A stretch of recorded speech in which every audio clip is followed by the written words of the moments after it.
কোথায় গেল এমপিরা সব, কোথায় গেল মন্ত্রীরা সব, কোথায় কাদের কাকা?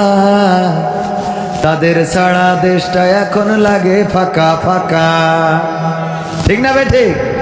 কোথায় গেল মন্ত্রীরা সব, কোথায় গেল এমপিরা সব, কোথায় গেল নেত্রীরা সব, কোথায় গেল নেতারা সব, কোথায় কাদের কাকা? তাদের ছাড়া দেশটা এখন লাগে ফাঁকা ফাঁকা, তাদের ছাড়া দেশটা এখন লাগে ফাঁকা। পালাবো না, পালাবে না, পালাবে না, যায় না তবু দেখা। পালাবে না, পালাবে না, যায় না তবু দেখা। তাদের ছাড়া দেশটা এখন লাগে ফাঁকা ফাঁকা, ওদের ছাড়া দেশটা এখন লাগে ফাঁকা ফাঁকা। আইন মন্ত্রী আটকে গেল আইনেরই ফাঁকে, দাড়ি ছাড়া দরবেশের ভণ্ড ভণ্ড লাগি। ঠিক না বেঠে? আইন মন্ত্রী আটকে গেল আইনেরই ফাঁকে, দাড়ি ছাড়া দরবেশের ভণ্ড ভণ্ড লাগি। শুনছি কত নেতা নেত্রী খাইতেছে ভাই ডান্ডা, বিচারপতি কালামানিকের ফাটিয়ে দিয়েছে আন্ডা। পলকের ঝলক গেল, পলকের ঝলক গেল, থামিয়ে নেটের চাকা। তাদের ছাড়া দেশটা এখন লাগে ফাঁকা ফাঁকা, ওদের ছাড়া দেশটা এখন লাগে ফাঁকা ফাঁকা। কই গেল সেই সংসদেতে মমতাজের গান, কোথায় গেল হজরত বলা স্বামী ওসমান? ঠিক না বেঠে? খেলা হবে, আসো খেলবো। কণ্ঠ মনে আছে তো? কই গেল সেই সংসদেতে মমতাজের গান, কোথায় গেল হজরত বলা স্বামী ওসমান? ইনু মেনন দীপু মনি আছে কারাগারে, বাপ করিলেও পাপ কখনো ছাড়ে কি আর তারে? কোথায় গেল স্পিকারের, কোথায় গেল স্পিকারের দৃষ্টি আঁকা বাঁকা? তাদের ছাড়া দেশটা এখন লাগে ফাঁকা ফাঁকা, ওদের ছাড়া দেশটা এখন লাগে ফাঁকা ফাঁকা। কই গেল সেই আরাফাত আর ব্যারিস্টার সুমন, কথা বলার সময় তারা করে নিয়োজন? মুরগি কবির খাইছে ধরা, জাফর কোথায় আছে? গোপনে কি সেও গেল মোদি দাদুর কাছে? ঠিক না বেঠিক?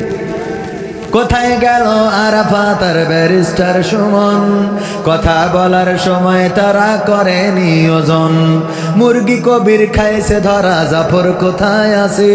গোপনে কি সেও গেল মোদি দাদুর কাছে? কোথায় গেল এসালমের, কোথায় গেল এসালমের কাড়ি কাড়ি টাকা? তাদের ছাড়া দেশটা এখন লাগে ফাঁকা ফাঁকা, ওদের ছাড়া দেশটা এখন লাগে ফাঁকা। ঠিক না বেঠিক? এখন আর টেলিভিশন খুললে তাদের বক্তৃতা পাওয়া যায় না, এখন আর খেলা হবে বলার লোক নাই, এখন আর 41 সাল পর্যন্ত ক্ষমতায় থাকবো এই কথা বলার মতো নেতা পাওয়া যায় না। এখন আর কোন নেতা বলে না রাজপথে দাঁড়ালে বানের পানির মতো ভেসে যাবে, এখন আর কোন নেতা বলে না হুজুর এই কথা বলা যাবে না, এই কথা বলেন, এই পথে চলা যাবে না, এই পথে চলেন। এখন দেশটা স্বাধীন আছে না? না, যা ইচ্ছা তাই বলবো, যা মনে চাই তাই বলবো। সমন্বয়কদের বিরুদ্ধে কথা বলছে না, বলছে না, সমন্বয়কদের বিরুদ্ধেও কথা বলছে, সার্জিস আলম হাসনাত সহ অনেকের বিরুদ্ধে কথা বলছে, কিন্তু তাদের বিরুদ্ধে কথা বললে কোনো মামলা হচ্ছে? কথা কয় না, হচ্ছে? মামলা হয় না। তাদের বিরুদ্ধে কথা বললে পুলিশ হুঙ্কার দেয় না, তাদের বিরুদ্ধে কথা বললে আর্মি এসে গ্রেফতার করে না, বিডিআর বিজিবি আসে না, এনএসআই তারপরে আরো যারা বিএসএফ ডিবি অনেকে অনেক প্রশাসনের বিভিন্ন গোষ্ঠী করে রেখেছিল, নানানভাবে হেনস্থা করা হয়েছে। এখন যারা রাষ্ট্র ক্ষমতায় আছে গো তাদের বিরুদ্ধে কথা বলা হয়, কিন্তু তাদের নামে যারা কথা বলে তাদের নামে মামলা হচ্ছে। কথা কয় না, হচ্ছে? মামলা হচ্ছে না, হামলা হচ্ছে না। এটাই স্বাধীনতা, এটাই অধিকার, এটাই বৈষম্য বিরোধ। এই জন্যে আমরা কথা বলার জন্যে স্বাধীনতা খুঁজেছিলাম। ওগো আমার ভাইয়েরা, উপদেষ্টা নিয়োগ দিয়েছে, উপদেষ্টা নিয়োগ দিয়া নিয়েও ষড়যন্ত্র আছে না নাই? ষড়যন্ত্র আছে। বলা হচ্ছে শেখ বশির উদ্দিনকে কেন নিয়োগ দেওয়া হলো? বাণিজ্য উপদেষ্টা, সে আকিজ পরিবারের সন্তান, শেখ আফিল উদ্দিনের ভাই। আকিজ পরিবারের সন্তান হওয়ার কারণে একজন ভাই যদি আমলিক করে, অন্য ভাই কি অন্য দল করতে পারে না? পারে না? অন্য দল করতে পারে। এই ষড়যন্ত্রগুলো যারা করছে ওরা কিন্তু এই দলের লোকেরই। বুঝা গেছে? مضل له ومن يضلله فلا هادي له ونشهد أن لا إله إلا الله ونشهد أن سيدنا محمدا عبده ورسوله الذي أرسله بالحق بشيرا ونذيرا وداعيا إلى الله بإذنه وسراجا منيرا فقد قال الله تعالى في كلامه المجيد والفرقانه الحميد أعوذ بالله من الشيطان الرجيم بسم الله الرحمن الرحيم إن الله وملائكته يصلون على النبي يا أيها الذين آمنوا صلوا عليه وسلموا تسليما اللهم صل على محمد وعلى آل محمد كما صليت على إبراهيم وعلى آل إبراهيم إنك حميد مجيد اللهم بارك على محمد وعلى آل محمد كما باركت على إبراهيم وعلى آل إبراهيم إنك حميد مجيد সম্মানিত ভাইরা, দত্তপাড়া ধাপকপাড়া জামে মসজিদের উদ্যোগে আয়োজিত দ্বিতীয় বার্ষিক তাফসিরুল কোরআন মাহফিলের শ্রদ্ধাভাজন সভাপতি হাজরাখানা দাখিল মাদ্রাসার সুযোগ্য সহসুফার জনাব হজরত মাওলানা এস.এম. মুকুল হাসান সাহেব উপস্থিত আছেন। আজকের মাহফিলের পরিচালক আমার স্নেহের জনাব রকি হুসাইন উপস্থিত আছেন। আমাদের আলামিন সহ আমার সামনে উপবিষ্ট দিনদার ইমানদার মুসলমান ভাই বাবাজিরা, পর্দার অন্তরালে মা এবং বোনেরা, মাইকের আওয়াজ যারা শুনছেন সবাইকে অন্তরান্তরস্থল থেকে সালাম জানাচ্ছি। আসসালামু আলাইকুম ওয়া রাহমাতুল্লাহি ওয়া বারাকাতুহু। আমরা আল্লাহর শুকরিয়া আদায় করি যে মহান রব দয়া করে মায়া করে আমাদেরকে মানুষ হিসাবে সৃষ্টি করেছেন, আজ পর্যন্ত সুস্থ রেখেছেন এবং এখানে আসার বসার তৌফিক দান করেছেন। সেই রবের শুকরিয়া আদায় করে সবাই জোরে সোরে বলছি আলহামদুলিল্লাহ। মহামানবের প্রতি দুরুদ এবং সালাম, যিনার অক্লান্ত পরিশ্রম এবং প্রচেষ্টা দিন ইসলামকে বিকশিত করেছে। আমরা বাংলাদেশে বাংলা ভাষাভাষী মানুষ, আল্লাহ রাসূল সাল্লাল্লাহু আলাইহি সাল্লামের সাথে আমাদের ভাষার কোনো মিল নাই। আছে? আমাদের ভাষার কোনো মিল নাই, আমাদের খাবারের সাথে মিল নাই, আমাদের পোশাকের সাথে মিল নাই, কিন্তু আল্লাহ রাব্বুল আলামিন আমাদেরকে তার দ্বীনের, তার আনিত বিধানের অনুসারী হবার, করার এবং করে দিয়েছেন। সেই মহান রবের শুকরিয়া আদায় করে, শুকরিয়া আদায় করার পাশাপাশি নবীর প্রতি দুরূদ পড়ে সবাই বলছি সাল্লাল্লাহু আলাইহি ওয়াসাল্লাম। আল্লাহ রাসূলের প্রতি দুরূদ পড়লে কোনো গুনাহ আছে?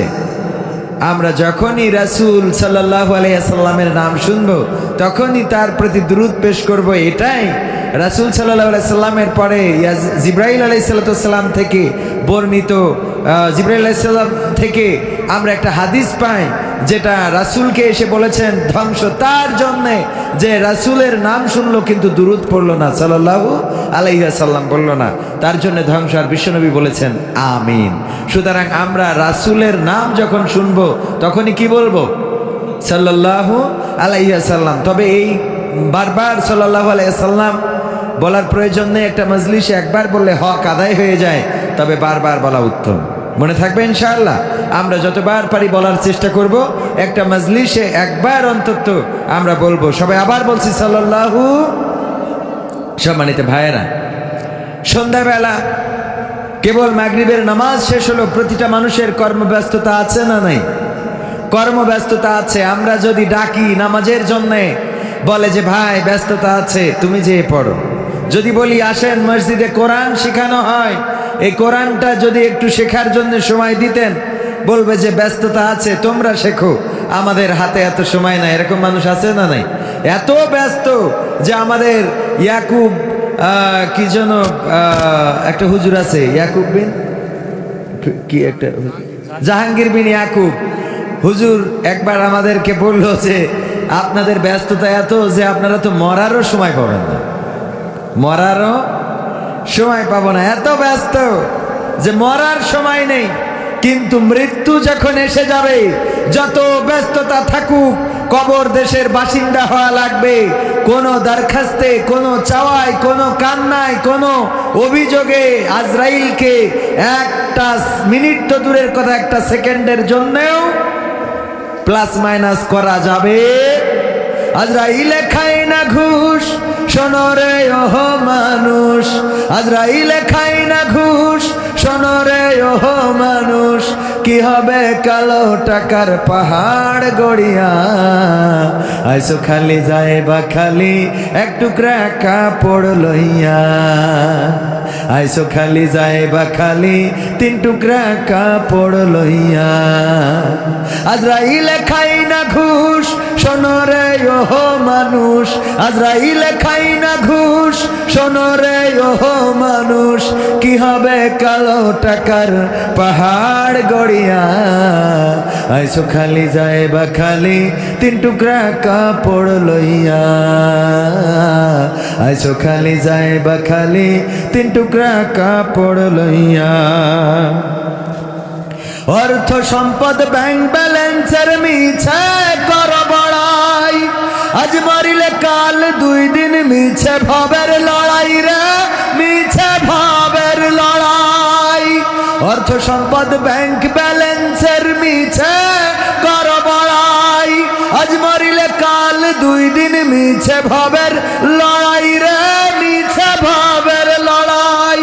নাম খ্যাতি সম্পদের পাহাড় যাবে না সঙ্গে তোমার, নাম খ্যাতি সম্পদের পাহাড় যাবে না সঙ্গে তোমার, থাকবে পড়িয়া। আইসো খালি যায় বা খালি তিন টুকরা কাপড় লইয়া। আইসো খালি যায় বা খালি তিন টুকরা কাপড় লইয়া। দেহ থেকে প্রাণ পাখিটা গেলে রে মনুড়ে, আপন পর হিসেব সবই সাঙ্গ ভাবাপুরে রে, সাঙ্গ ভাবাপুরে। দেহ থেকে প্রাণ পাখিটা গেলে রে মনুড়ে, আপন পর হিসেব সবই সাঙ্গ ভাবাপুরে রে, সাঙ্গ ভাবাপুরে।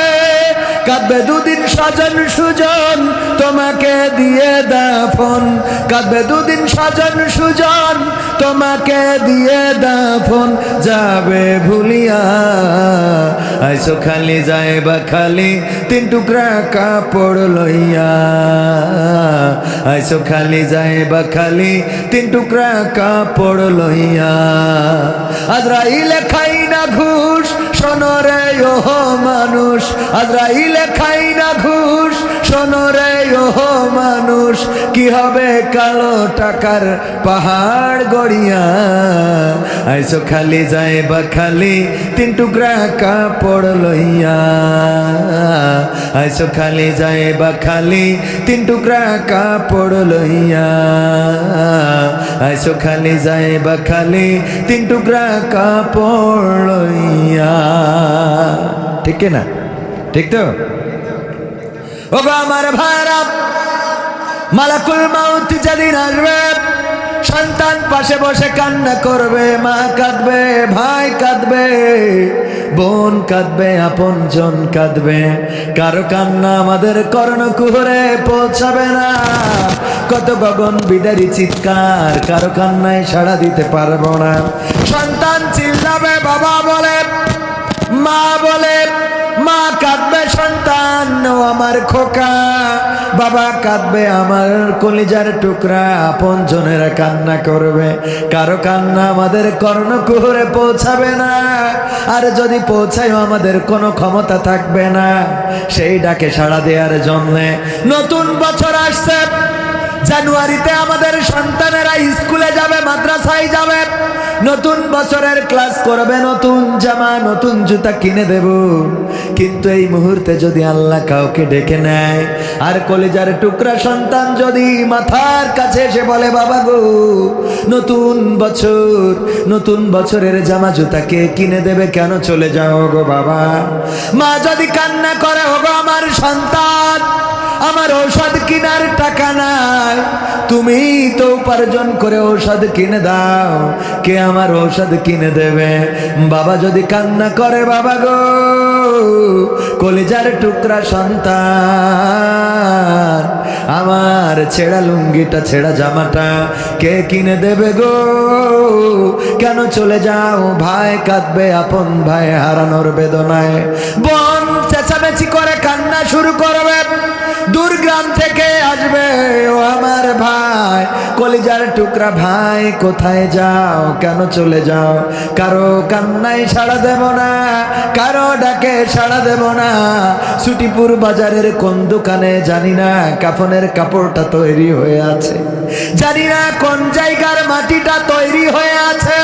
জানি না কোন মসজিদের খাটিয়াটা তৈরি হয়ে আছে গো খাটিয়াটা বাড়িতে আসবে বড়ই পাতার গরম জলে গোসল করাবে আপনজনেরা শেষ দেখা দেখে যাবে মুখটা আলগা করে দেবে দেখবে আর বলবে লোকটা ভালো মানুষ অথবা খারাপ মানুষ ছিল বলে যার মতো সেই চলে যাবে গোসল করাবে কাফন পরাবে জানাজা পড়াবে কবরের দিকে নিয়ে যাবে ওই যে কবরে রাখবে গো আর কোনোদিন কেউ কারো খবর নিবেও না পাবেও না পাবে নিবেও না পাবেও না অনেক কবর আমাদের ডানে বামে আছে সেই কবরের ঠিকানাটাও আমরা জানি না পরিচয়টা জানি না কার বাবা কার ভাই কার মা কার বোন কোন বংশের হিন্দু নাকি মুসলমান এটাও জানার সুযোগ নেই এমন কবর আছে না নাই হঠাৎ করে পুকুর খনন করছেন পুকুর খুঁজতে যে অনেক সময় লাশ পাওয়া যায় না লাশের হাড্ডি গুড্ডি এগুলো পাওয়া যায় অবকাঠামো পড়ে থাকে ওই লাশটা দেখে চেনারও কায়দা নাই এটা মেয়ে ছিল নাকি ছেলে ছিল অথচ দুনিয়ায় থাকতে দেখা গেছে হয়তোবা খুব সুন্দরী ছিল অনেক যুবকের পথ হারা করেছে এমন সুন্দরী ছিল কিন্তু মারা যাওয়ার পরে সে আসলে মেয়ে না ছেলে এটা চেনারও কোনো কায়দা এরকম আছে না নাই মাথার উপরে বাড়ি দেয় এরে মারে ওরে ধরে মারতে কইলে ধরতে কইলে মেরে বসে অনেক রকম ক্ষমতাবান ক্ষমতাধর আছে কিন্তু এই ক্ষমতা চিরদিনের আপন আপন বলিস যারে কেউ তো আপন হয় না আপন আপন বলিস কারে কেউ তো আপন হয় না এই দুনিয়া ছাড়তে হবে আপন তো কেউ রহে না এই দুনিয়া ছাড়তে হবে আপন তো কেউ রহে না আপন আপন বলিস কারে কেউ তো আপন হয় না আপন আপন বলিস কারে কেউ তো আপন হয় না, স্বার্থ ছাড়া এই ভুবনে আপন তো কেউ রহে না, স্বার্থ ছাড়া এই ভুবনে আপন তো কেউ রহে না। চোখ বুঝিয়া ভাবর মন কে তোর আপনজন, ভালোবাসা পাওয়ার জন্য আছে কি কারণ? চোখ বুঝিয়া ভাব মানুষ কে তোর আপনজন, ভালোবাসা পাওয়ার জন্য আছে কি কারণ? চোখের আড়াল হলে দেখিস, চোখের আড়াল হয়ে দেখিস তোর কথা কেউ কই না, স্বার্থ ছাড়া এই ভুবনে আপন তো কেউ রহে না, স্বার্থ ছাড়া এই ভুবনে আপন তো কেউ রহে না। কার জন্যে তোর ভালোবাসা টাকা ঘরার বাড়ি, মরার পরে কবরেতে রাখবে তাড়াতাড়ি? কার জন্যে তোর ভালোবাসা টাকা ঘরার বাড়ি, মরার পরে কবরেতে রাখবে তাড়াতাড়ি? বিনা লাভে বন্ধুরে কেউ, বিনা লাভে বন্ধুরে কেউ তুলার বোঝাও বই না, স্বার্থ ছাড়া এই ভুবনে আপন তো কেউ রহে না, স্বার্থ ছাড়া এই ভুবনে আপন তো কেউ রহে না। আপন আপন বলিস কারে, কেউ তো আপন হয় না, আপন আপন বলিস কারে, কেউ তো আপন হয় না, স্বার্থ ছাড়া এই ভুবনে আপন তো কেউ রহে না, স্বার্থ ছাড়া এই ভুবনে আপন তো কেউ রহে না। ঠিক না? ঠিক বললাম তো? স্বার্থ ছাড়া কোন একজন মানুষকেও পাশে পাবেন না। আর তার প্রমাণ যদি নিতে চান, বর্তমান বাংলাদেশের রাজনৈতিক অঙ্গনে তাকাইলেই বোঝা যায়। 3 মাস আগেও যাদের বাহাদুরি ছিল, যারা বলেছিল মাঠ ছাড়বো না, আজকে 3 মাস পরে তাদের একজনেরও রাস্তায় দেখা যায়? কথা কয় না, দেখা যায়? দেখা যায় না।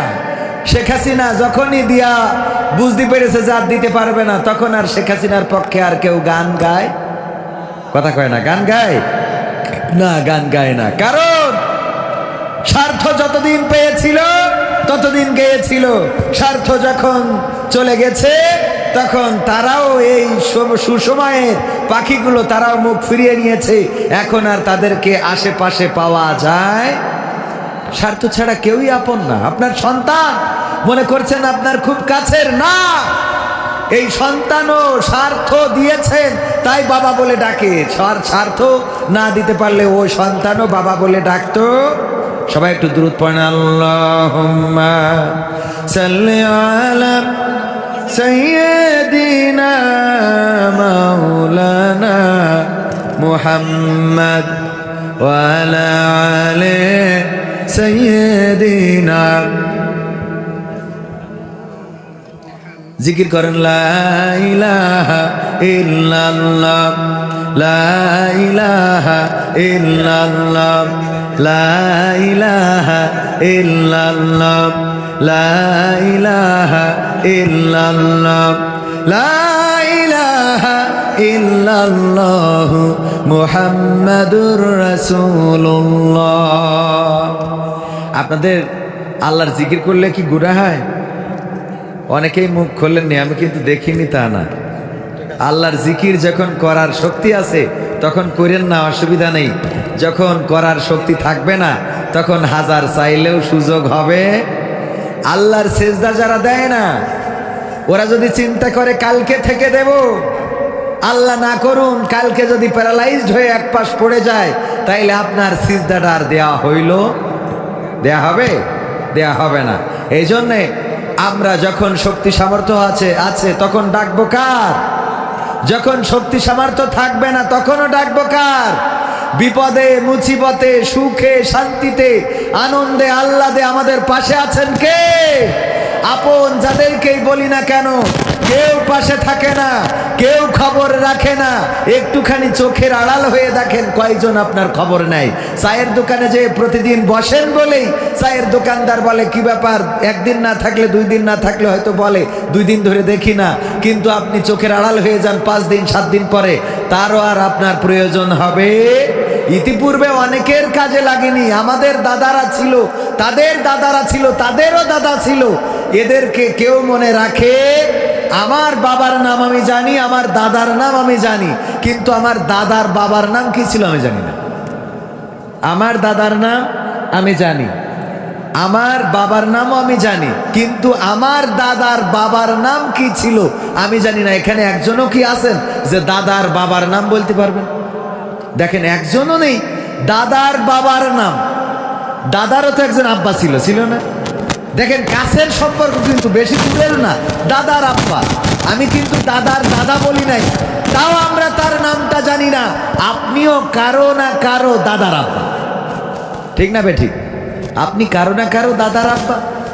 আপনার নামটাও এই সমাজ মনে রাখবে, মনে রাখবে। কোথায় গেল এমপিরা সব, কোথায় গেল মন্ত্রীরা সব, কোথায় কাদের কাকা? তাদের ছাড়া দেশটা এখন লাগে ফাঁকা ফাঁকা, ঠিক না বেঠে? কোথায় গেল মন্ত্রীরা সব, কোথায় গেল এমপিরা সব, কোথায় গেল নেত্রীরা সব, কোথায় গেল নেতারা সব, কোথায় কাদের কাকা? তাদের ছাড়া দেশটা এখন লাগে ফাঁকা ফাঁকা, তাদের ছাড়া দেশটা এখন লাগে ফাঁকা। পালাবো না, পালাবে না, পালাবে না, যায় না তবু দেখা। পালাবে না, পালাবে না, যায় না তবু দেখা। তাদের ছাড়া দেশটা এখন লাগে ফাঁকা ফাঁকা, ওদের ছাড়া দেশটা এখন লাগে ফাঁকা ফাঁকা। আইন মন্ত্রী আটকে গেল আইনেরই ফাঁকে, দাড়ি ছাড়া দরবেশের ভণ্ড ভণ্ড লাগি, ঠিক না বেঠে? আইন মন্ত্রী আটকে গেল আইনেরই ফাঁকে, দাড়ি ছাড়া দরবেশের ভণ্ড ভণ্ড লাগে। শুনছি কত নেতা নেত্রী খাইতেছে ভাই ডান্ডা, বিচারপতি কালামানিকের ফাটিয়ে দিয়েছে আন্ডা। পলকের ঝলক গেল, পলকের ঝলক গেল থামিয়ে নেটের চাকা। তাদের ছাড়া দেশটা এখন লাগে ফাঁকা ফাঁকা, ওদের ছাড়া দেশটা এখন লাগে ফাঁকা ফাঁকা। কই গেল সেই সংসদেতে মমতাজের গান, কোথায় গেল হজরত বলা স্বামী ওসমান, ঠিক না বেঠে? খেলা হবে, আসো খেলবো, কণ্ঠ মনে আছে তো? কই গেল সেই সংসদেতে মমতাজের গান, কোথায় গেল হজরত বলা স্বামী ওসমান। ইনু মেনন দীপু মনি আছে কারাগারে, বাপ করিলেও পাপ কখনো ছাড়ে কি আর তারে। কোথায় গেল স্পিকারের, কোথায় গেল স্পিকারের দৃষ্টি আঁকা বাঁকা। তাদের ছাড়া দেশটা এখন লাগে ফাঁকা ফাঁকা, ওদের ছাড়া দেশটা এখন লাগে ফাঁকা ফাঁকা। কই গেল সেই আরাফাত আর ব্যারিস্টার সুমন, কথা বলার সময় তারা করে নিয়োজন। মুরগি কবির খাইছে ধরা, জাফর কোথায় আছে গোপনে কি সেও গেল মোদি দাদুর কাছে, ঠিক না বে ঠিক? কোথায় গেল আরাফাত আর ব্যারিস্টার সুমন, কথা বলার সময় তারা করে নিয়োজন।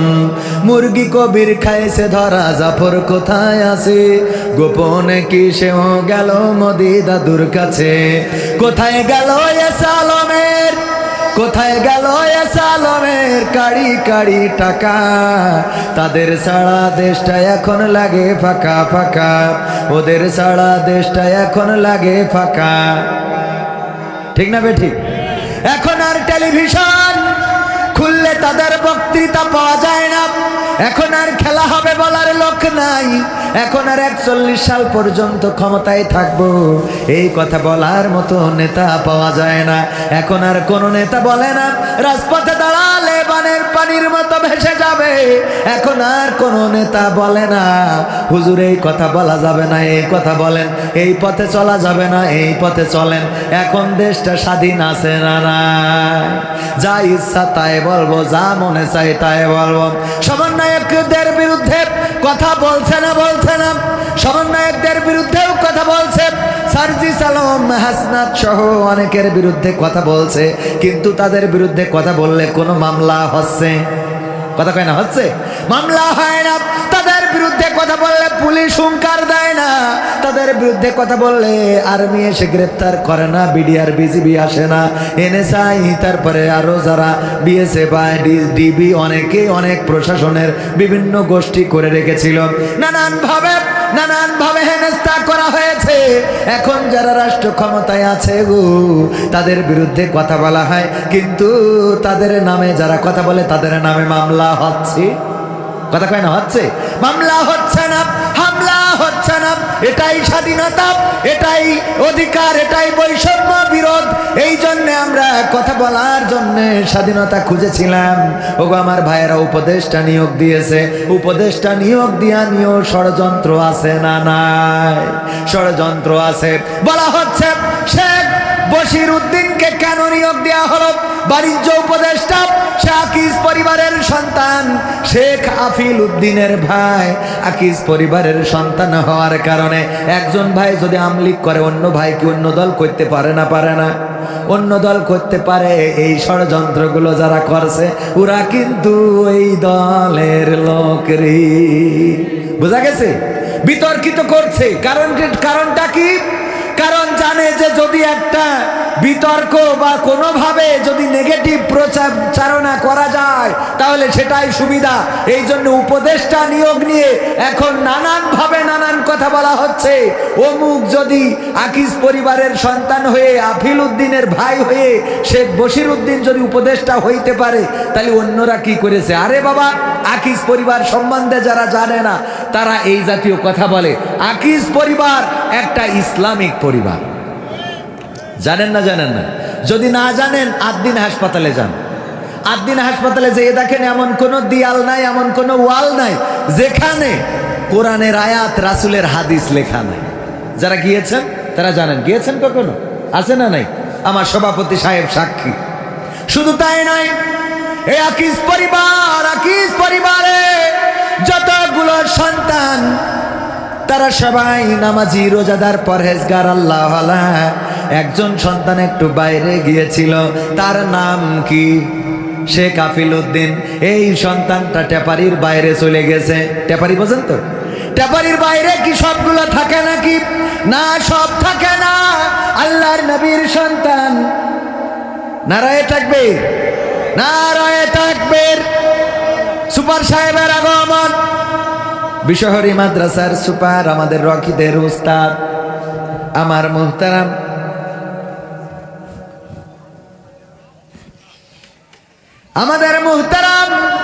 মাওলানা আবু সাইদ সাহেব, আমার বাবার বন্ধু, আজও হায়াতে বেঁচে আছেন। আল্লাহ রাব্বুল আলামিন হায়াতে তাইয়্যিবা নসিব করে দিন, বলেন আমিন। সুযোগ্য সন্তান, বিশহরী মাদ্রাসার সুপারিনটেন্ডেন্ট, উনি এসেছেন। আমরা খুশি না বেজার? খুশি কিনা? যেই কথা বলছিলাম, আকিজ পরিবার সম্বন্ধে অনেকেই জানে না।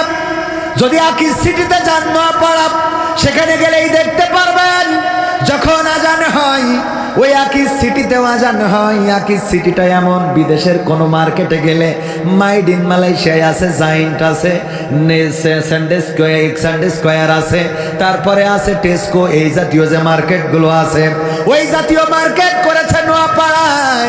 সেখানে যাবেন, দেখবেন আজান হয়ে গেল। ওই মার্কেটেও আজান হয়। আজান হওয়ার সাথে সাথে সব বেচা কেনা বন্ধ, সব কিছু বন্ধ রেখে নামাজের জন্য চলে যেতে হবে। আবার নামাজ পড়ার পরে এসে মার্কেট চালু হয়ে যায়। বিশ্বাস না হইলে যাবেন। আপনারা মনে করেন আকিজ পরিবার থেকে এসেছে, সে কাবিল উদ্দিন, সে তো আওয়ামী লীগের এমপি ছিল, সুতরাং তার ভাই শেখ বশির উদ্দিন সে কিভাবে উপদেষ্টা হয়? ভাইয়েরা আমার, তাদের উপদেষ্টা হওয়ার যোগ্যতা আছে।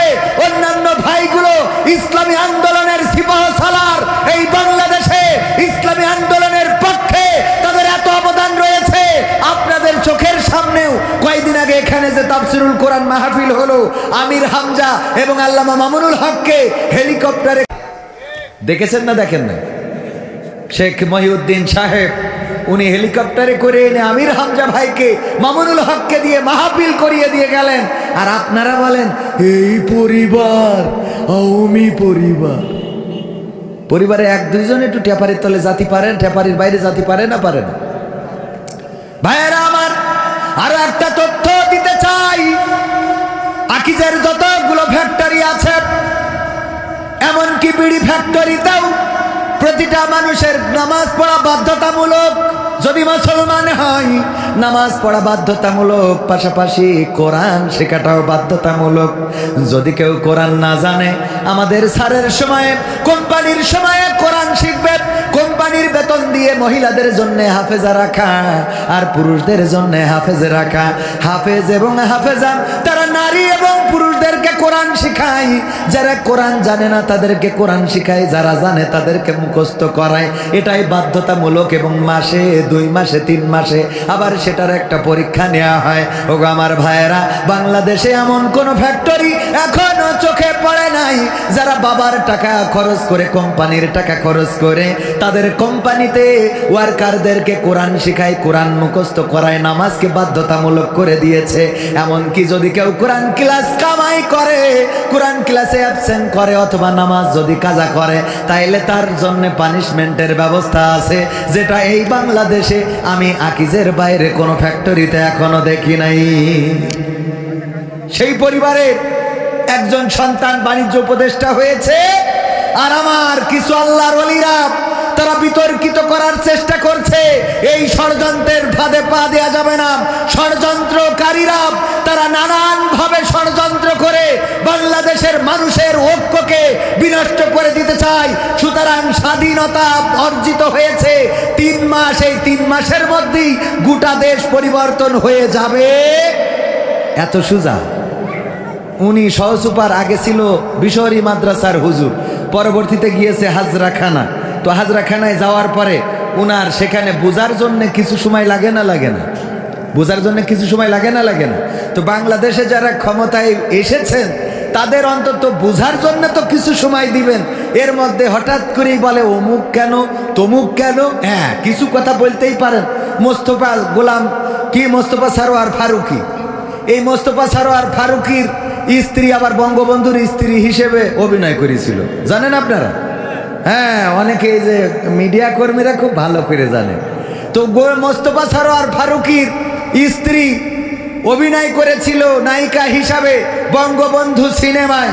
সেখানে নায়িকার অভিনয় করলো যে তার কোনো পানিশমেন্ট নেই, কিন্তু নায়কের যে অভিনয় করেছে তার 10 কাঠার একটা প্লট দিয়েছিল, সেটা বাতিল করতেছে। তো ওরটা বাতিল হলে এরটা থাকে কি করে? মেয়ে মানুষ বুঝলি থাকবে নাকি? এটা কি রাখা যাবে? বরং এটাও বাতিল করার দরকার আছে না নাই? তবে এটার নামে প্লট হয় নাই, তাই বাতিল হয় নাই। ওগো আমার ভাইয়েরা, এর অর্থ এই নয় যে তিশা যদি বঙ্গবন্ধুর নায়ক যে সেজেছিল, বঙ্গবন্ধু চরিত্রে অভিনয় করেছিল, তার নায়িকা হওয়ার অপরাধে মোস্তফা সরোয়ার ফারুকির পরে কোনো দোষ আনা যাবে না। কারণ নূহ আলাইহিস সালামের স্ত্রীও এবং লূত আলাইহিস সালামের স্ত্রী, এই দুইজন নবীর স্ত্রীও নবীর প্রতি ঈমান আনে। কথা কয় না? ঈমান এনেছে। এই দুইজন নবীর স্ত্রীও ঈমান আনে নাই। সুতরাং মোস্তফা সরোয়ার ফারুকির স্ত্রী তিশা, সে মোস্তফা সরোয়ার ফারুকীর সাথে একমত না হয়, নাও হইতে পারে, কারণ হেদায়েত সবার নসিবে, কথা কয় না, আসে, সবার নসিবে আসে না। অনেকেই নামাজি আছে, স্বামী 5 ওয়াক্ত নামাজ পড়ে, স্বামী রোজাদার, স্বামী আল্লাহওয়ালা, স্বামী দাড়িওয়ালা, আর স্ত্রী আর একজনের সাথে মোবাইল নাম্বারে বলে হ্যাঁ হ্যাঁ হ্যাঁ হ্যাঁ, আছে না নাই? এরকম আছে না নাই? স্বামী খুব ভালো মানুষ, স্বামী খুব ভালো মানুষ, আল্লাহওয়ালা, সরল সুজা, আর স্ত্রী এত শয়তান, কথা বলে বলে কার সাথে কথা বলো, মামাতো ভাইয়ের সাথে, এখন কার সাথে ফুফুতো ভাইয়ের সাথে, এখন কার সাথে চাচাতো ভাইয়ের সাথে। ওর ভাই তো অভাব নেই, 14 গোষ্ঠী সব ওর ভাই, ভাইদের সাথে কথা বলে। এরকম সরল সুজা স্বামী আছে না নাই? মোস্তফা সরোয়ার ফারুকীও হতে পারে তেমন সরল কোনো মানুষ, তবে আমরা তাদেরকে সময় দিতে চাই। আমরা দেখতে চাই বাংলাদেশে 3 মাস নয়, আমরা আরো সময় দিতে চাই এই বাংলাদেশ সংস্কারে তাদের ভূমিকা কি। যদি ভালোভাবে তারা বাংলাদেশ সংস্কারে ভূমিকা রাখতে না পারে, 15 বছর যারা চেয়ার ধরে রাখলো তাদেরকে যদি দাদার বাড়ি পাঠাইতে পারি, তাইলে বিনা ভোটে আমরা যাদেরকে বসাইছি ওদের পাঠাইতে আমাদের 15 দিনও লাগবে, কথা কয় না, লাগবে। 15টা বছর ধরে যাই চেয়ারটা ধরে আছে, তাদের পুলিশ, তাদের র্যাব, তাদের ডিবি, তাদের বিজিবি, তাদের এনএসআই, তাদের বিএসএফ, তাদের বিদেশি সংস্থা, তাদের সব কিছু। আর আমার দেশের ছোট ছোট বাচ্চা শিশুরা, যাদের হাতে অস্ত্র নাই, যাদের হাতে বোমা নাই, যাদের হাতে গুলি নাই, যাদের হাতে ছুরি নাই, যাদের হাতে দা নাই, যাদের হাতে কাস্তে নাই, খালি হাতে রাজপথে নামলো, এক দফা এক দাবি, স্বৈরাচার কবে যাবি? এই আন্দোলনে আমার দিদি চলে গেল দাদার দেশে। যদি 15টা বছর ধরে এত কিছু সব রেডি করার পরেও বাংলাদেশে থাকার সাহস না পায়, তাইলে আজকের যারা উপদেষ্টা, আজকের যারা তত্ত্বাবধায়ক সরকারের উপদেষ্টা এবং প্রধান উপদেষ্টা সহ যারা আছে, তারা যদি বাংলাদেশে ভুল করে, আল্লাহর কসম করে বলি তাদের তাড়ানোর জন্য 3 দিনও লাগবে না। কয়দিনও লাগবে না? 3 দিনও লাগবে না। সুতরাং ছাত্ররা যারা আন্দোলন করে ওরা কিসের ছাত্র এটা জানার দরকার। এখন পত্রিকায় আসে ছাত্ররা এটার বিরুদ্ধে আন্দোলন করছে, ওটার বিরুদ্ধে আন্দোলন করছে, কিন্তু মাথায় রাখতে হবে ওরা কি বৈষম্য বিরোধী দলের ছাত্র, নাকি ওরা শিবিরের ছাত্র, নাকি ওরা লীগের ছাত্র, নাকি ওরা দলের ছাত্র, এটা দেখার দরকার আছে না নাই? আবার অনেকেই আছে ছাত্র ও না, ছাত্র ও না রে, তারপরেও রাজপথে দাঁড়ায় আন্দোলন করে ছাত্র সেজে, এমন আল্লাহর ওলি আছে না নাই? কথা কয় না, আছে না নাই? বাজারে এসে কালেকশন করে। কোথা থেকে এসেছেন? কুলুকুলু গ্রাম থেকে এসেছি। হ্যাঁ, এটা গ্রামের নাম বলে। ওখানে একটা মাদ্রাসা আছে, দান করেন কিছু। যদি বলা হয় ওই মাদ্রাসায় যাব, কয় যাবেন? দিয়া লাগবে না আপনার। এরকম আছে না নাই? মেয়ে বিয়ে দেবে, সাহায্যের জন্য আসে, মেয়ে বিয়ে দিতে পারছি না। আমি বললাম ওগো আমার বোন, যে মেয়ে বিয়ে দিবেন অ্যাড্রেসটা বলেন, ঠিকানাটা বলেন, আমরা আপনার মেয়ের বিয়ের দিন উপঢৌকন নিয়ে যাব, এত কষ্ট করেন, আপনার মেয়ের বিয়ের দিন যদি পারি কিছু সহযোগিতা করব। কয় দেবেন না? ভালো কথা, এত কথা কান কেন? তার মানে বোঝা যায় না, যায় না? এরকম ভণ্ডামি আছে না নাই? অনেক আছে। এই জন্য এখন যারা আন্দোলন করে, এখন যারা কথা বলেন, এই কথা কারা বলছে এটাকে খুঁজে বের করা দরকার। অনেকেই আমাদের ভাই ভাই দ্বন্দ্ব বাঁধাতে চায়, অনেকেই আমাদের এই সম্পর্কের মধ্যে ফাটল ধরিয়ে দিতে চায়। 15টা বছর ধরে যা পরিবর্তন করতে পারলো না, 3টা মাসের মধ্যে কেমন করে পরিবর্তন হয়ে যাবে, এইটা তো একটু কমন সেন্স দিয়ে বোঝার দরকার আছে না নাই? কথা কয় না, আছে না নাই? 15 বছর ধরে এই রাস্তাটা পাকা হয়নি, এখন 3 মাসে আপনারা যদি আন্দোলন করেন রাস্তা পাকা করো, নাই ক্ষমতা ছাড়ো, এ হুজুর যাবে কেন? আগে 15 বছর দিয়েছেন। হিন্দুরাও এখন অধিকার না, অধিকার চাই, অধিকার চাই, শাহবাগে যাব, লং মার্চ করব, এই করব, তাই করব, কত হুমকি, কত ধামকি দিচ্ছে না, দিচ্ছে না। অথচ যখন বিশ্বজিৎকে কুপিয়ে কুপিয়ে হত্যা করা হয়েছিল, বারবার চিৎকার করে বলেছিল আমি শিবির নই, এমনকি আমি মুসলমান নই, আমি হিন্দু। তাকে হত্যা করার পরে আমার দেশের দাদারা দিদিরা একজন প্রতিবাদ করে নাই, বলেন ঠিক কিনা? আর এখন এত অধিকার, আরে বাবা, পান্তে শুন খসলি কয় এটা কি চেয়েছিলাম। তা কোনটা চাইলে তুমি? এটা কি চাইলে তুমি? আছে না নাই?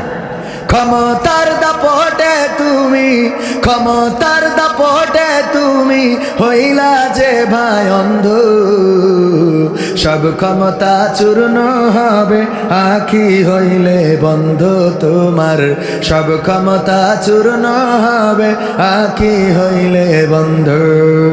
ক্ষমতার দাপটে তুমি, ক্ষমতার দাপটে তুমি হইলা যে ভাই অন্ধ, সব ক্ষমতা চূর্ণ হবে আখি হইলে বন্ধ তোমার, সব ক্ষমতা চূর্ণ হবে আখি হইলে বন্ধু।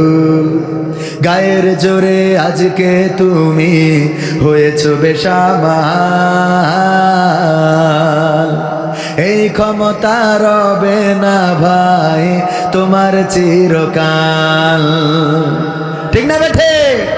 গায়ের জোরে বেসামাল হয়। অনেকেই মনে করে এই যে চেয়ার পেয়েছি, এই চেয়ার কোনোদিন ছাড়া লাগবে না। আমার ইউনিয়নের একজন চেয়ারম্যান ছিল, নামটা নিতে চাই না, আপনার এলাকায় আপনারাও চিনবেন চেয়ারম্যান গো। আমি যখন আমার ইসলামী ব্যাংক করার জন্য একটা চেয়ারম্যানের স্বাক্ষর লাগবে, আমি কাউন্সিলে আসলাম। ওই আল্লাহর ওলি আমার ব্যাংকটার অনুমোদনের জন্য সার্টিফিকেট, আমার সেই লেটারটাই সাইন করে নাই। আজকে সেই চেয়ারম্যান কোথায়? চেয়ারম্যানই কোথায়? সব চলে গেল। ক্ষমতা চিরদিন থাকে না। অন্যায় করবেন মাথায় রাখবেন। আমার কিন্তু ইসলামী ব্যাংক হয়েছে, আমি সেই এজেন্ট ব্যাংক কিন্তু ঠিকই করেছি। আমার এখানে কলিগ আছে, চাকরি করেন, রকি হুসাইন আছে, সেই জায়গায় চাকরি করে ও রুটি রুজি করে। কিন্তু ওই আল্লাহর ওলি এখন বানায় বেড়াই রে। ঠিক না বে ঠিক? এটা ছিল ক্ষমতার অপব্যবহার। কি ব্যবহার? কথা কয় না, কি ব্যবহার? ক্ষমতার অপব্যবহার যদি কেউ করে তার এলাকা ছাড়া লাগবে, এটাই নিশ্চিত। আর ক্ষমতার ব্যবহার, সুষ্ঠু ব্যবহার যদি করে, হাসি মুখে ফাঁসির মঞ্চে ঝুলবে, তারপরেও দেশ ছাড়া লাগবে। কথা কয় না, সে লেগেছে। এতদিন রেডিওয় গান শুনতাম, রেডিওতে টেলিভিশনে গান শুনতাম, ৭১-এর রাজাকার এই মুহূর্তে বাংলা ছাড়। এই কথাগুলো যারা বলেছে ওরা আবার নিজেরাই ছেড়ি চলি যেতে, কটা ছাড়তে পারিনি, সব কটা বর্ডারে ধরা খায়। ঠিক না বে ঠিক? শুধু ধরা খায় না, বিসি মিসি সহ ধরা খায়। ঠিক তো? ক্ষমতার অপব্যবহার করা যাবে না। এই জন্য আমি গানে বলেছি, গায়ের জোরে আজকে তুমি হয়েছ বেসামাল, এই ক্ষমতা রবে না ভাই তোমার চিরকাল। পরাণ পাখি উড়াল দিলে,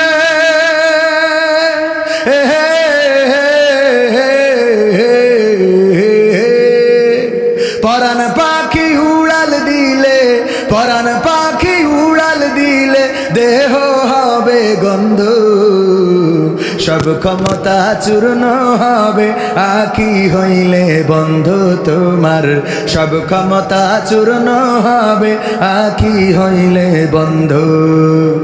মানুষেরই সাথে তুমি করো খারাপ আচরণ, জানো কি ভাই কার ইশারায় ভুবনে করবে চরণ। ঠিক না বে ঠিক? কার ইশারায় বিচরণ করি? বলেন কার ইশারায়? আল্লাহর নামটা নিতে কি কষ্ট হয়?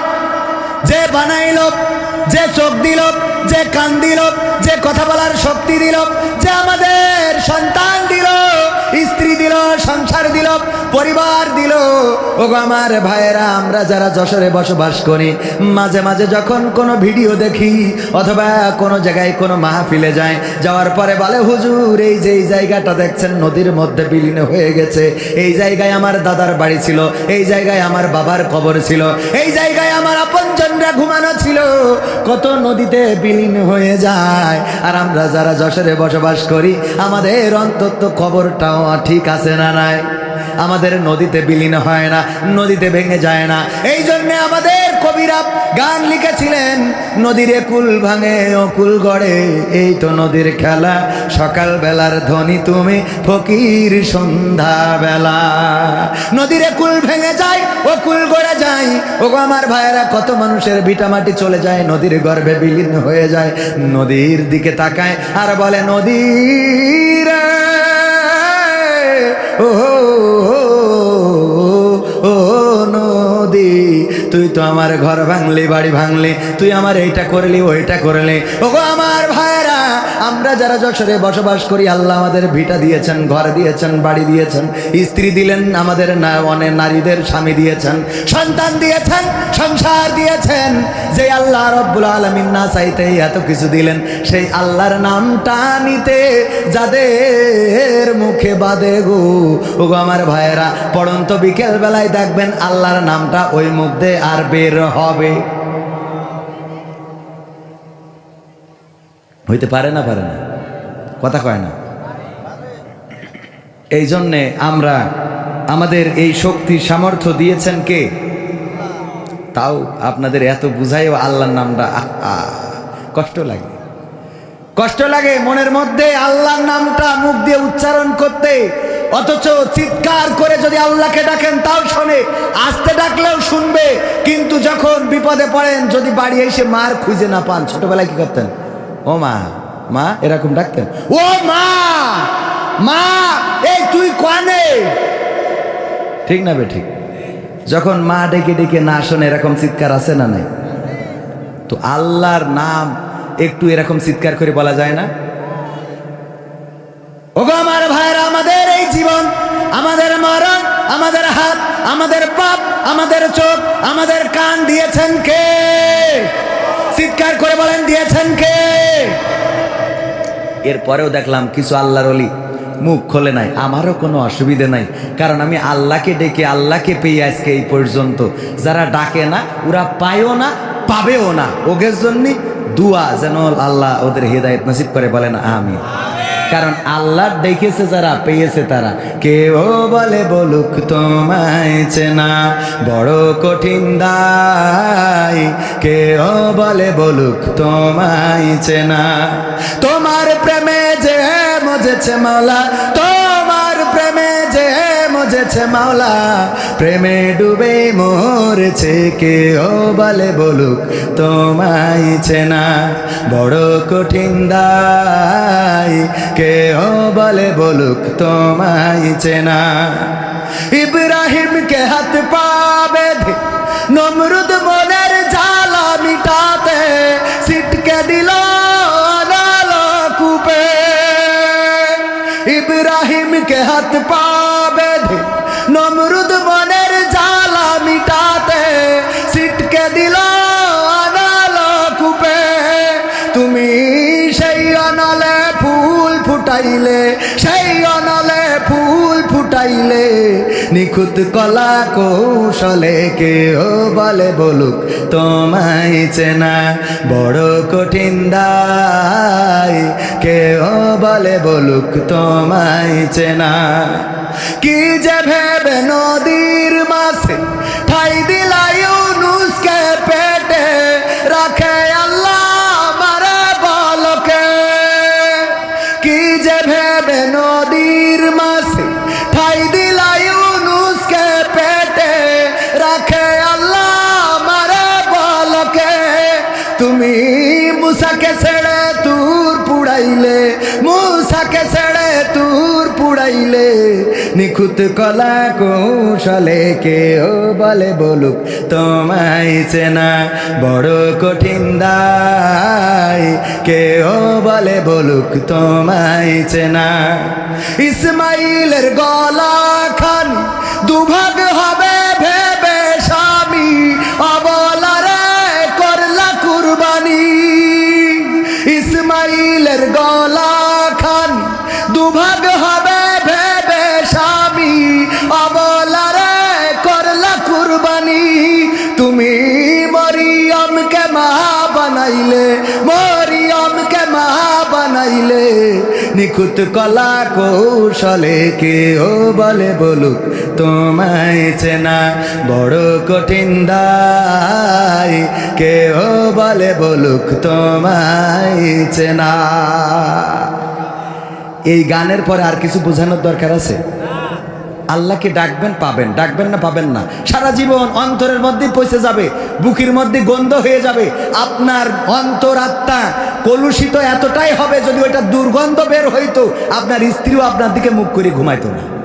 কারণ আপনি দুশ্চিন্তাগ্রস্ত, দুশ্চিন্তা করতে করতে, খারাপ চিন্তা করতে করতে এটা পচায় ফেলেছেন। এটাকে পরিষ্কার করেন, দিলকে পরিষ্কার রাখেন। আপনি পাইলেও আল্লাহকে ডাকেন, না পাইলেও আল্লাহকে ডাকেন। সিজদায় পড়ে যান তাহাজ্জুদের রাতে, তাহাজ্জুদের নামাজে গভীর রাতে যদি আল্লাহর কাছে কাটাকাটি করতে পারেন, আপনার কষ্ট দূর করে দেওয়ার মালিককে। আমার শ্রদ্ধাভাজন চাচার সন্তান এখানে আছেন, উনিও একজন আলেমের সন্তান, আমিও একজন মোটামুটি আলেমের সন্তান। কিন্তু আমার আব্বা জেনারেল শিক্ষিত ছিলেন, আর আমার মাওলানা আবু সাইদ সাহেব উনি মাদ্রাসা শিক্ষিত, ঠিক কিনা? দেখেন, উনি মাদ্রাসায় নেতৃত্ব দিচ্ছেন, একজন দাখিল মাদ্রাসার সুপারিনটেন্ডেন্ট, সুপার হয়েছেন আলহামদুলিল্লাহ। আর আমি, আমার বাবা, ওনার বাবা বেঁচে থেকে প্রতিষ্ঠিত করেছে, ওনার বাবা বেঁচে থেকে, আমি একেবারে প্র্যাকটিক্যালি দেখাই দিচ্ছি, ওনার বাবা কিন্তু এখনো বেঁচে আছেন, তার মানে বাবা বেঁচে থেকে প্রতিষ্ঠিত করেছে। আর আমার বাবা যখন মারা গিয়েছেন তখন আমি কেবল 8 থেকে 9-এ উঠেছি। আমার বাবা মারা গিয়েছেন 5 জানুয়ারি, কত? 5 জানুয়ারি 2002, 5 জানুয়ারি 2002 অনাকাঙ্ক্ষিতভাবে মারা গিয়েছেন। আপনারা জানেন অনেকেই আমার বাবার ইতিহাসটা। তো আমার আব্বা মারা গেলেন 2002-এ, যখন আমি ক্লাস 8 থেকে কেবল 9-এ উঠেছি, ক্লাসও শুরু করি নাই। 5 তারিখে মারা গেলেন। আমার আল্লাহর পরিকল্পনা ছিল আজ হোক কাল হোক কবির বিন সামাদকে মাস্টার আব্দুল সামাদের জায়গায় নিয়ে আসবো। এই পরিকল্পনা ছিল কার? আমার মা বেঁচে আছেন এখনো পর্যন্ত, চাইলে জিজ্ঞেস করতে পারেন। আমি যখন ছোটবেলায় মাহফিলে গিয়েছি সেখানে এতটাই অবহেলা পেয়েছি, বরং স্টেজে কথা বলতে দেয়া হয় নাই, স্টেজ থেকে নামিয়েও দেয়া হয়েছে। আমি ইন্টারে পড়ি গঙ্গানন্দপুর ডিগ্রি কলেজ, তখন আমার মাকে বলেছি, মা আর যাই হোক আমি ওয়াজ করব না। আমার মাকে বলেছি, মা বেঁচে আছে, আপনারা যাচাই করতে পারেন। কিন্তু আমার আল্লাহ চেয়েছেন যে আমি তোর ওয়াজ করাবো। পরিকল্পনা কার? আমি চাইলে তো হবে না, আল্লাহ যেটা পরিকল্পনা করে রেখেছেন। এখন দেখেন, মানে যাই করি তাই করি, ঘুরে ফিরে কত নাটক, কত গান, কত কি করলাম, তারপরে আল্লাহ আবার এই জায়গায় আনলো যেই জায়গাটা ছিল। আমি বলি, আমার আব্বা ইন্তেকালের সময়, মারা যাওয়ার সময় অ্যাক্সিডেন্ট করে যখন মারা গিয়েছেন, এখনো ওই রাস্তা দিয়ে যখন যাই তখন ওই জায়গায় গেলেই আব্বার কথা মনে পড়ে যে এই রাস্তাটা ক্রস করছি, যেখানে আমার আব্বার রক্ত দেখেছিলাম পড়ে থাকতে পিচের উপরে। আমি ওই ক্যাম্পে আর যাইনি যেই ক্যাম্পে আমার আব্বার গাড়িটা ছিল, অথবা প্রথমে নিয়ে যাওয়া হয়েছিল। আমি সেই থানাতে আর কোনোদিন ঢুকিনি যেই থানার সামনে আমার আব্বার দেহখানা শোয়ানো ছিল। আমি দেখেছিলাম মাফলা দিয়ে, চাদর দিয়ে দেহখানা বাঁধা, কান থেকে রক্ত বেরোচ্ছে, শরীরে রক্ত লাগানো। চিৎকার করে বলেছিলাম, কালকে স্টেজে কথা বলেছেন আর আজকে নিথর ভাবে এখানে পড়ে আছেন এই জায়গায়।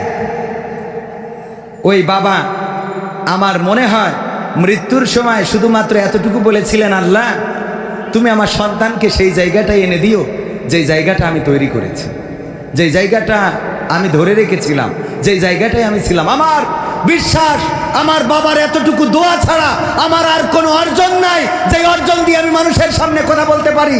আমার বাবার এই দোয়া আজকে এত দূর পর্যন্ত নিয়ে এসেছে। এখনো আমার মা জায়নামাজের সারাটা রাত ইবাদত করেন, আমার জন্য দোয়া করেন।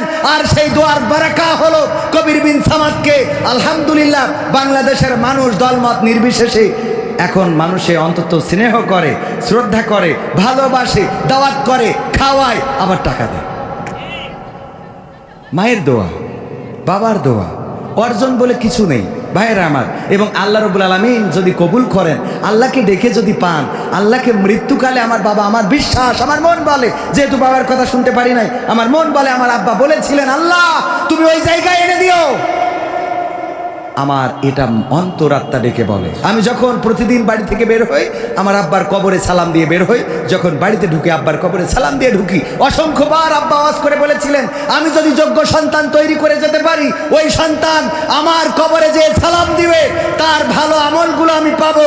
আর যদি সন্তান খারাপ হয়ে যায় তাহলে সে সিনেমা দেখে আসবে, গাঁজা খাবে, মদ খাবে, ফেন্সিডিল খাবে, নেশা করবে, নারীদের পিছনে ঘুরবে, আর আমার কবরে এসে বলবে, আব্বা যা কিছু আনিলাম তোমার কিছু দিয়ে থুয়ে তারপর ঘরে ঢুকতেছে। ঠিক না বেঠিক? সুতরাং আমাদের পরিবর্তন হওয়া দরকার। কাঁদবেন কার কাছে, ডাকবেন কাকে? বিপদে পড়ে, মুসিবতে পড়ে, এমনকি যুবকেরা ভালোবাসার মানুষটাকে পাওয়া যাচ্ছে না, বলবেন কার কাছে? আমার কাছে বলি লাভ নেই। কয় হুজুর একটু দোয়াটা শিখাই দেন, কোন দোয়া করলে ভালোবাসার মানুষকে পাওয়া যাবে? পাকা মকু থাকা, কোন দোয়া পড়লে ভালোবাসার মানুষকে পাওয়া যাবে? হুজুর একটু দোয়া শিখাই দেন। কোনো দোয়া করা লাগবে না। তুমি যারে চাও তাহাজ্জুদের নামাজে পড়ে আল্লাহর কাছে কাঁদো, আল্লাহ তার সাথে আমার বিবাহের ব্যবস্থা করে দাও। এটাতে কোনো গুনাহ নেই, কিন্তু ওর কাছে দিয়ে ফুল নিয়ে দাঁড়ায় থাকলে গুনাহ হবে। কথা কি বোঝা গেছে? চাইবেন কার কাছে? আবার কারোর বউ সেই বসেন যে আল্লাহ অমুখের বউ খুব ভাল লাগে, আল্লাহ দাও। এরম শয়তান আছে না নাই? আছে মানে কি, অনেক আছে। আবার মা বোনেরাও, মা বোনদের নিয়ে একটু কথা বলার দরকার ছিল। আগামী বছর বলবো ইনশাল্লাহ, যদি হায়াতে বেঁচে থাকি। আমার স্টেজে এসেছেন গঙ্গানন্দপুর ইউনিয়ন জামাত ইসলামীর শ্রদ্ধাভাজন সভাপতি জনাব কারি মাওলানা সাইফুল ইসলাম সাহেব এসেছেন। বাংলাদেশ জামাত ইসলামী ঝিকরগাছা থানার কর্মপরিষদ সদস্য জনাব মাওলানা মাহবুবুর রহমান। উনারা অনেক বড় আলেম, দারুণ আলোচনা করেন। আজকের এই মাহফিলটায় আমরা তাদের মুখ থেকে অন্তত কিছুটা হলেও কথা শুনবো। রাজি আছেন ইনশাআল্লাহ? আমরা ইশার পরে আমি বলবো পরিচালককে যে এশার পরে আমাদের ভাইজানদেরকে একটু করে সালাম বিনিময় হলেও আমার ভাইজানেরা সালাম বিনিময় করবেন। এবং এই ইউনিয়নে প্রতিটা গ্রামে আপনারা এরকম মাহফিলের আয়োজন করবেন। স্থানীয়রা আলোচনা করলে কোনো অসুবিধা আছে? টাকা দিয়ে বেশি দূরের হুজুর টাকা খরচ করে আনার দরকার নেই। আজকে এখানে যে কটা হুজুর আসছে আলহামদুলিল্লাহ সব কম দামের হুজুর, কিন্তু আলোচনা শুনবেন অনেক বড়। 50,000 টাকা দিয়েও এত বড় হুজুর পাবেন না, আমারই তো পাবেন না। অথচ আপনারা পাইছেন না। মাগরিবের পরে আমার আলোচনা, কেউ সামনে ছিল না, তারপরে আলোচনা করেছি না করি নাই? তার মানে আপনাদের ইউনিয়নে আপনারা যে কটা কিরাম আছে সবাই মাহফিল দেন। সাইফুল ভাই ওয়াজ করবে, মাহবুবুর রহমান ভাই ওয়াজ করবে, আমি ওয়াজ করব, রকি গান করবে, আমরা নিজেরা কাঁপাই দেবো। আপনাদের মোটেও টাকা লাগবে না, মুরগি একটা কুচুমুল্লা করে দেবেন। আর এমনি মোটামুটি যদি কিছু টাকা কালেকশন হয় তেল খরচটা দেবেন, হুজুর নেন 1 লিটার তেল ভরিয়ে, হয়ে গেল আলহামদুলিল্লাহ। এটা করা যায় না? যায় না? দিনে আলোচনা বাড়াতে হবে। বাড়াচ্ছেন না বলেই তো এই শয়তানরাই আজকে, যাই হোক মাহফিল হচ্ছে একটু তো হলেও ওয়াজ শুনবে। এই মাহফিলগুলো হচ্ছে না বলে সব সিনাক্সে চলে যাচ্ছে, এখানে যাচ্ছে, গদখালি যাচ্ছে, লাইলাতুল ফেব্রুয়ারি আছে না নাই? হ্যাঁ, তো এইগুলো থেকে আর এইগুলো করে আমি পত্রিকায় দেখলাম একটা মেয়ে প্রেম করেছে দুইটা ছেলের সাথে, রকির সাথে আর আলামিনীর সাথে, দুজনের সাথে একসাথে লাইন মেরিছে। আলামিনীর তো একটু চেহারা খারাপ, দেখতে কালো কুলো, আর রকি সাহেবের চেহারা ভালো। আলামিনীর বলেছে তুমি আইসো, তোমার সাথে বিয়ে করবো। আলামিনা তো বগল বাজাতি গেছে। এবার রকির নিয়েতে ওর মাইরিয়েতে পুঁতে দিয়ে 7 দিন পরে পাওয়া গেছে। এই জন্যই যুবকেরা প্রেম করতে গেলেও সাবধান, ডাকলি অমনি সাড়া দিয়ে না, মনে করিয়ে না যে যাচ্ছি স্বর্গে, ওই স্বর্গে না বলে নরকে যাওয়া লাগবে, কথা যেন মনে থাকে। আবার কাল গেছি কুষ্টিয়ায়, দেখি প্রশ্ন দিয়েছে, হুজুর এক প্রেমিকা তার প্রেমিকের জন্য নুডলস রান্না করে এনেছিল, সেই নুডলস খাওয়ার পরে প্রেমিক মরে গেছে, এর মৃত্যু কি শহীদ মৃত্যু হিসেবে গণ্য হবে? কত বড় শয়তান! হ্যাঁ, গেছে প্রেমিকার কাছে, নুডলস রান্না করে এনেছে, এনে খাওয়াইছে, ও তো মনে করছে খাসার, বলছে বাহ চমৎকার, মানে ভালো না হলেও বউ রেঞ্জেস তো। আরে বাবা, ওই যে একটা প্রবাদ আছে না, বলছে যে তরকারি আজকে এত খারাপ রাঁধছে, রেঞ্জেস কিটা? তো বলছে আমি, মা বলছে আমি না, তোর বউ রেঞ্জেস। বলছে তুমি তো কুইটেস কিটা? বলছে আমি কুটিলাম। কুইটেই তো তেষ্টা মারি দিয়েছে, রান্নার সাথে সাথে ভালো হয়ে গেছে, কুইটে তেজ মেরিছে। এরকম আছে না নাই? এই জন্যে মনে করেন না যে ডার্লিং দেখিছে, ওই গোলাপ ফুলের মধ্যেও বলো কোনো পয়জন দিয়ে ছুটি পারে, যে পয়জন চোখে গেলে জীবনের মতো অন্ধ হয়ে ডার্লিং, ওইটা দেখা তো দূরের কথা, আর একটাও দেখতে পাবেন। এই জন্যই মাথায় খেয়াল রাখবেন, ফুল দিলেই নেওয়ার দরকার নেই, ওইটা ফরেন্সিক পরীক্ষা করার দরকার আছে না নাই? তাও রিক্স। এক হুজুর হাফেজ সাহেব আর একটা বিয়ে করিয়েছে, ডাইরেক্ট মেরে ফেলেছে, দেখেছেন না? পেপার পত্রিকায় হাফেজ সাহেব, খেয়াল করেছেন কি? খেয়াল করেছেন? হ্যাঁ, সুপারিনটেন্ডেন্ট দেখি, আপনি দেখেননি তা কি করেন তাহলে? তো এখন হ্যাঁ, এক হাফেজ সাহেব আর একটা বিয়ে করেছে, ও দরকার বিয়ে তো করতেই পারে, এর জন্য ওর ডাইরেক্ট মেরি ফেলেছে, তাও মেরি ফেলেছে, ও তো বেঁচে গেছে। আর একটা ওই যে জুনিয়র সাকিব, ও তো ডাইরেক্ট মেশিনই কেটে নিয়েছে, ও মরি গেছে তো বেঁচে গেছে, তো বেঁচে থেকে ধুক ধুক করতেছে খালি। এই জন্য খুব সাবধান সাবধান সাবধান, কথা যেন মনে থাকে। ইনশা আমার এখন পাবনায় যেতে হবে, এবং পাবনায় যে রাত 12টায় আলোচনা। তো আজকের এই মাহফিলটার এই ঘটনাটা না বললে ওরা জানে কষ্টটা হয়ে গেল। এই মাহফিলটার উদ্যোক্তাই ছিলাম আমি বললাম যে ঠিক আছে আমি এদিন ফ্রি আছি, মাহফিলটা করা যাক। তো এইটা বললাম। এখন হঠাৎ করে আমি দেখি যে আমাদের একজন ভাই দাওয়াত নিয়ে 8,000 টাকা নিয়ে রেখে দিয়েছে, সে আমারও বলে নাই, ও সে টাকা নিয়ে বাদাম কিনে খাওয়া শেষ। মাহফিল কমিটি তো পোস্টার করি প্রচার করিছে ঘাইসেল ছিঁড়া। এখন আমার বলতেছে হুজুর কটায় আসবেন? আমি কই কের কটায়? তো বলছে এই যে পোস্টার পাঠাই দেখো। আমি বললাম এই কম নাকি? পরে টাকা নিয়েছে আর একজন ডকুমেন্ট দিয়ে দিয়েছে, এই যে দেখেন, তার নামটা না বলি, মিডিয়ায় হয়তো যাইতে পারে, উনি টাকা নিয়েছে এই ডকুমেন্টস। এখন টাকা যেহেতু নিয়েছে আমার নামে একজন, আর আমি যদি আজকে না যাই তা বেকায়দা অবস্থা। এই জন্যে বললাম যে কয়টায় আলোচনা করলে হবে? কয় হুজুর 12টায় আসবেন, 12টাতে 2টা পর্যন্ত। আর পাবনায় সুবিধাটা হলো, পাবনায় যদি যায় পাবনায়, তার নেই ভাবনায়, ওই জায়গায় আপনার ওই প্রধান বক্তার পরেও আর একটা বক্তা থাকে, সেই বক্তার নাম হইল হজরত খেচড়ি রহমাতুল্লাহ আলাইহি। তো যা সারা রাত মানে ওয়াজ না, খেচড়ি না নিয়ে তো যাবে না। এই জন্য এই হজরত মাওলানা খেচড়ি রহমাতুল্লাহ আলাইহি আছে। আমার যাতে একটু দেরি হলেও কোনো অসুবিধা নেই, তারপরেও যাবো ইনশাল্লাহ। ঠিকানা তানজিমুল কোরআন ক্যাডেট মাদ্রাসা সম্বন্ধে আমাকে বলতে বলেছে একটু। আপনাদের মাদ্রাসা আমি প্রতিষ্ঠিত করেছি, আমার মধ্যে তেমন কোনো ইলম কালাম নাই, কিন্তু তারপরেও আল্লাহ আজকে সারা দেশে এই যে দেখেন, এখান থেকে এখন পাবনায় যেতে হবে। শুধু তাই না, পাবনায় যে যাব এই কারণে ওরা আজ থেকে 4 দিন আগে হাদিয়া আমার এই বিকাশে পাঠাই দিয়েছে, যে ও 1-2 টাকা না তাও এই পাঠাই দিয়েছে, হুজুর আসতে হবে। তাহলে আমি যদি এরকম করে খাতি পারি, তাহলে আপনাদের সন্তানরা অন্তত এই রাস্তায় চলুক, এটা চান কিনা? এই সিঁড়ে মিড়ে ফেলাইয়েন না, এই মাইক্রোফোনের তার ছেড়ে ইউটিউবাররা কষ্ট পায়। বলছি কি, এটা আপনারা চান কিনা? যদি এটা চান, ঠিকানা তানজিমুল কোরআন ক্যাডেট মাদ্রাসা আপনার সন্তানের জন্য। আমরা স্মার্ট মানুষ হিসাবে গড়তে চাই। অনেকেই প্রচার করছে যে মাদ্রাসা করেছে, আবার দেখছি শিক্ষক নিচ্ছে সব ইংরেজি। আমরা আসলে ইংরেজির গুরুত্বটা একটু বেশি দেব, কারণ আরবি তো সবাই শিখায়, আমরা একটু ইংরেজির সাথে আরবি শিখাবো। অসুবিধা হবে? মিজানুর রহমান আজহারি ভাই আরবির সাথে ইংরেজি বলে বলেই তো আমাদের কাছে এত জনপ্রিয়, ঠিক কিনা? সুতরাং আমার আপনার সন্তান ইংরেজি দিয়ে কোরআন বলবে, কোরআন দিয়ে ইংরেজি বলবে, যেন প্রতিটা যালিকাল কিতাবুল লা রাইবা ফীহি হুদাল লিল মুত্তাকিন। আমি তো বাংলায় বলবো এটা এমন একটা কিতাব যাতে কোনো সন্দেহ নেই। আমার সন্তান ওইটা আবার ইংরেজিতে বলে দেবে যে এতে সন্দেহ করা যাবে না, হোয়াট ইজ দিস, মানে ইংরেজি আর কি। মনে থাকবে ইনশাআল্লাহ? ঠিক আছে তো ভাইরা আমার, সবাইকে আমাদের মাদ্রাসায় আমাদের অলরেডি 120 আসনের মধ্যে আজকে আমাদের 63 জন। আমরা এখনো মাইকিংও করি নাই, পোস্টারও করি নাই, তাও 63 জন ভর্তি হয়ে গেছে আলহামদুলিল্লাহ। আর মাত্র 57 জন আমাদের বাকি আছে। এই 57 জনের পরে আমরা আর আমাদের মারি ভ্যালু নেব না। আল্লাহ আমাদের কবুল করুন। ও একজনের আজানের জবাব দেন একজন। বগুড়ায় একটা ঘটনা ঘটেছে, আপনারা দেখেছেন। আহা, কত হৃদয় বিদারক ঘটনা, নির্মম ঘটনা। সন্তান মাকে মেরে ফেলেছে মাত্র 500 টাকার জন্য। তার ডার্লিং এর সাথে দেখা করতে যাবে, এই কারণে মার কাছে টাকা চেয়েছে, মা বকাঝকা করেছে। এই বকাঝকার অপরাধে মাদ্রাসা পড়ুয়া ছাত্র, কুলাঙ্গার ছাত্র, সে তার মাকে হত্যা করে ডাকাতির নাটক সাজিয়েছে। এমন কুলাঙ্গার সন্তান যেন কারো গর্ভে জন্ম না নেয়, বলেন আমিন। বগুড়ায় যে ঘটনাটা ঘটেছে, আহারে কোন সমাজে আমরা এসেছি। কয়েকদিন আগে দেখলাম সিলেটে একটা বাচ্চা শিশুকে হত্যা করা হয়েছে, তার মাত্র 250 টাকার জন্য আপন জনেরা হত্যা করেছে। আমার ঝিকরগাছার পাশেই সারসাই আমরা দেখেছি, ওখানকার একটা মেয়েকে অপহরণ করেছে, তার কানের দুল ছিনিয়ে নেওয়ার জন্য। তার কানের দুল তো নিয়েছে, আবার ওই মেয়েটাকে হত্যা করেছে। কি দুর্বিষহ জীবন আমরা পার করছি, কি একটা অনাকাঙ্ক্ষিত সমাজের দিকে যাচ্ছি। যেই সন্তান তার মাকে হত্যা করেছে, আমরা আইন ও প্রশাসনের কাছে দৃষ্টান্তমূলক শাস্তি চাইব। এই সন্তানকে ফাঁসির কাস্টে প্রকাশ্যে ঝুলিয়ে বিচার করে দিয়ে প্রমাণ করে দিতে হবে যে মাকে বাবাকে যারা হত্যা করে তাদের বেঁচে থাকার কোনো অধিকার নেই। কাকে হত্যা করলে?